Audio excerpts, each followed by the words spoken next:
Can you get to the level of the sign standards? Signs is something that I'm not, it's on my list, because I have a lot of work to do in the next week and a half. It's on my list. I'm not there yet, but ultimately that will be rolled into the draft that you review.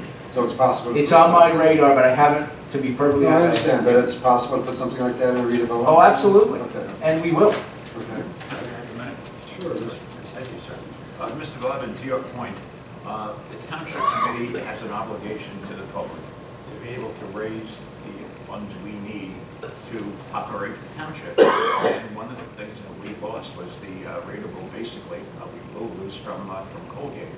And to have the retail and commercial development as a component of this is very, very important to us as far as our dollars are concerned. So that's one of the major reasons.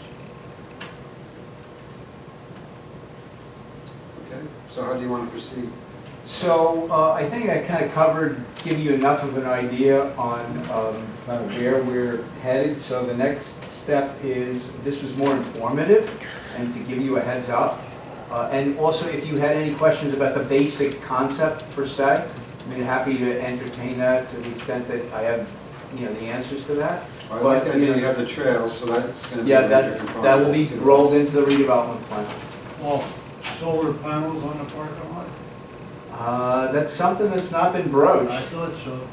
Has not been broached. Are you suggesting? Do you want it or do you not want it? What?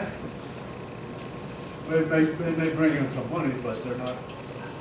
The developer hasn't asked for it.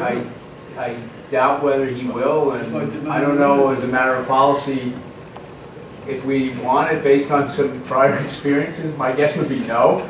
That's what you're looking for. Okay. Look what they're doing up at the fire academy. The whole parking Yeah, lot's I know. covered. County's doing it all over. But I don't like it myself, but it's money. The freeholders got into a deal Yeah. with the consortium, and they had to find a place to put square footage or wattage, or whatever you want to call it. So they started picking up all their open space areas, Doing it all over. All over. because schools didn't pick up on it like they thought they would. Well, there's a tempting parking lot there. So table that thought, Mr. Romano. Mr. Gilbert. I'm sorry I brought it up. Yeah, so am I. I was hoping Paul forget about it. I've already forgotten about it. Okay. I think for anybody who's traveled on Hanover Avenue recently, it's very obvious that the roadway has gone through a lot of significant change, predominantly on the Hanover Township side, the corner of Ridgedale and Hanover, directly opposite this area for redevelopment with ShopRite and then the BJ's coming. So it certainly, in my opinion, makes sense that it is classified properly as in need of redevelopment.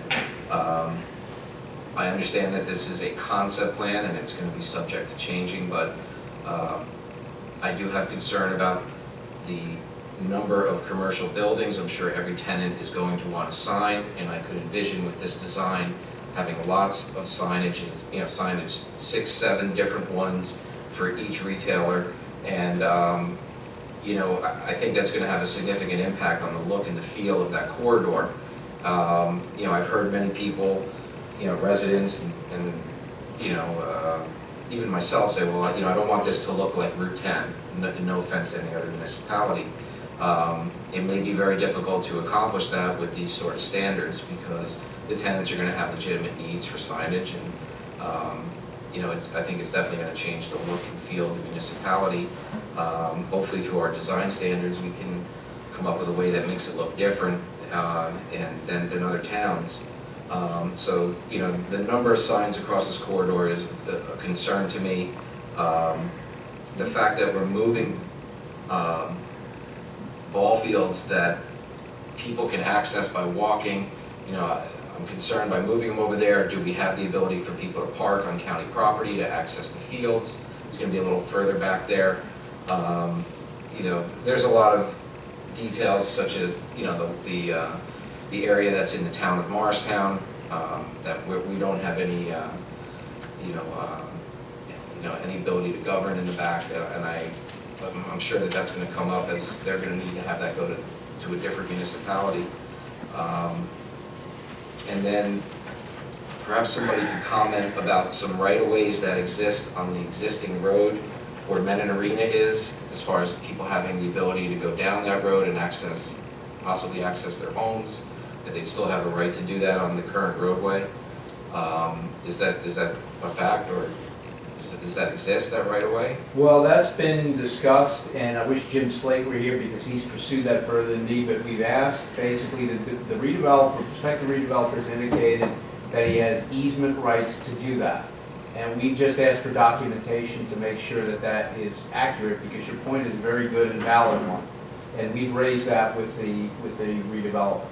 And we've said those easement rights are unrestricted, and he's indicated to us that they are, but ultimately, you know, we're gonna wanna see that document, because that's one of the access points that will serve this redevelopment site. So it's a very valid point. But there's a good chance that it is, right? Yeah, but we Realistically, should, I think, you because know, Colgate before we go donated down that- this road, we should have some comfort level that it. Because Colgate donated that property. Correct. Right? So they must, We, it's reasonable that. we all agree, right, but we just want to make sure that there's something that Oh, yeah, we're not absolutely, missing. Absolutely.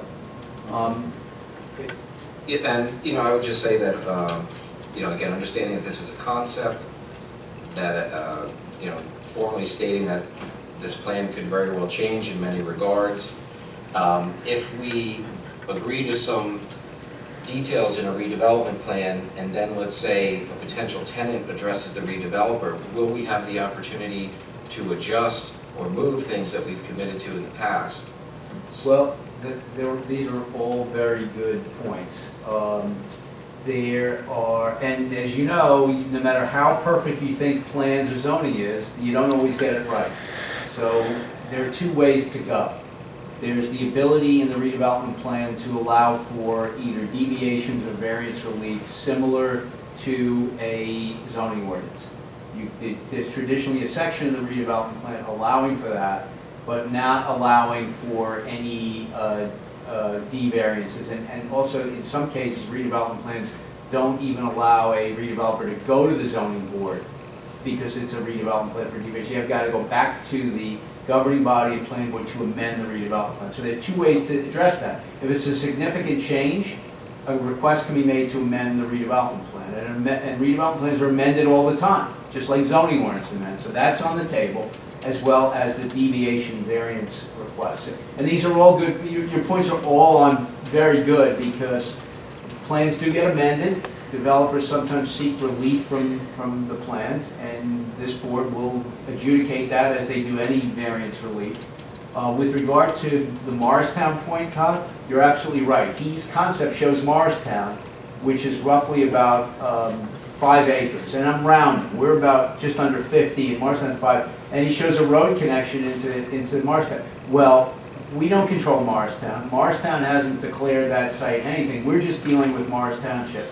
And so those couple of, whatever it is, 8 units at the bottom are really irrelevant to us. And that it's not part of the count that was done for the concept. The other point that you made was a really, really good one with regard to the signage. And you're right. You know, individual retailers all want signage out the kazoo. It's all about signage, and I think part of our job and my job first, to give you something to chew on, is to come up with reasonable sign regulations. Not every individual freestanding pad site has to have a freestanding sign. We could just let them do a building sign and have maybe one common sign for the center per se, so you don't have that visual clutter that you discussed.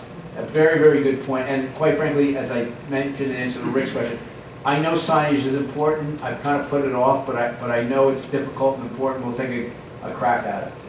The development that Louise talked about, there is no freestanding sign out at the street other than something at Union Hill. Yeah. All the stores have a sign on the face of the building. Yeah. And we should think about doing something like that, because that's one way to really stand apart, just between across the street. And I agree. you're probably not aware, but maybe the board isn't aware, but in the zoning board, there, where Somerset Tire was, they asked, they have new owners, and they asked to put a new sign there. And personally, I thought the sign was atrocious, and I just got on a soapbox with this sign, and because they needed a variance, so they. You so I had the right to weren't do wrong that. about the atrocious. So Yeah, they he backed down. broke corporate.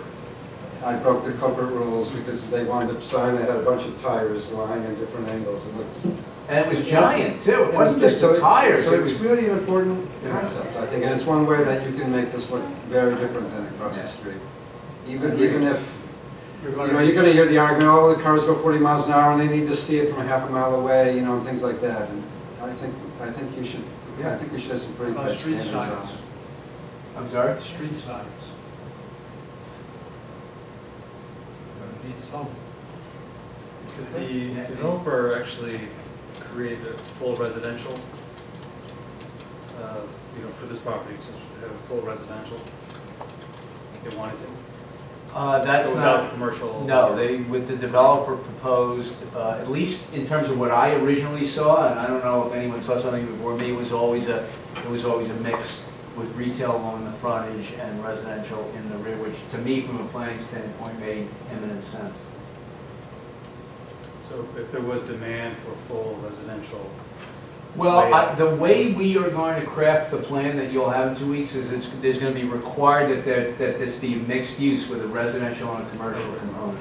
Now, again, as I mentioned, no one can predict the future and plans can be amended, but this basic land use concept, layout, juxtaposition of uses is what's going to be written into the redevelopment plan. It's every indication that residential on Hanover is not going to work, so the developer doesn't want to do that, and to force them to do it would be unrealistic. No, not forced, but if there was a market and they wanted to go full residential. I'm just wondering if It's an could option. one do that? And I think the way that it's going to be drafted, that won't be quite an option. No, that would have, the way we're going to draft it, that won't be an option. Again, we think that Hanover Road or residential that close to Hanover Road doesn't make sense from a land use standpoint. And again, in response to Peter's statement, I think the township committee was looking for a sort of a blend here, not just housing, but to basically replace the Colgate rateable with some retail in the front, and consistent with the fact that that seemed to make sense from a land use standpoint, that's what we're going to go with. That's what the redeveloper intends to do. But again, we can't always predict the future, and plans are amendable. So that's kind of where we're going. So all of a sudden, 5 years from now, everyone wants to live on Hanover Avenue, so the developer comes back and wants us to amend the plan. Theoretically, we could do that. I have a Seems quick unlikely, I guess, question. but we'll know today.